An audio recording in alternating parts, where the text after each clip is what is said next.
भारतीय महिलांच्या दृष्टिहीन क्रिकेट संघानं केलेल्या ऐतिहासिक कामगिरीबद्दल पंतप्रधान नरेंद्र मोदी यांनी त्यांचं अभिनंदन केलं आहे.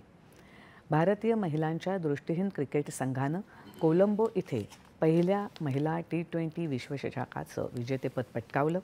काल झालेल्या अंतिम सामन्यात भारतानं नेपाळचा 7 गडी राखून पराभव करत हा ऐतिहासिक विजय मिळवला. भारतीय महिला संघ संपूर्ण स्पर्धेत अपराजित राहिल्याबद्दल पंतप्रधानांनी त्यांचं कौतुक केलं. भारतीय संघानं कठोर परिश्रम, सांघिक परिश्रम आणि दृढ निश्चयाचा आदर्श निर्माण केलाय. त्यांची कामगिरी पुढच्या पिढ्यांना प्रेरणा देईल असं सांगून पंतप्रधानांनी पुढच्या वाटचालीसाठी संघाला शुभेच्छा दिल्या आहेत.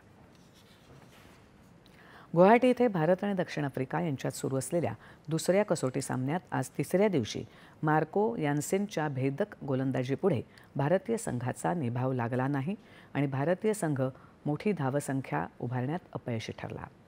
दक्षिण आफ्रिकेनं पहिल्या डावात 489 धावा केल्या. त्यानंतर भारतीय संघाच्या सलामीच्या जोडीनं पहिल्या गड्यासाठी 65 धावांची भागीदारी केली. बिनबाद 9 धावांवरून आजच्या खेळाला सुरुवात झाली. एकापाठोपाठ एक गडी बाद झाल्यामुळे भारताची फलंदाजी ढेपाळली आणि भारताचा पहिला डाव 201 धावांवर आटोपला. सलामीवीर यशस्वी जयस्वालनं 58 तर वॉशिंग्टन सुंदरनं 48 धावा काढल्या.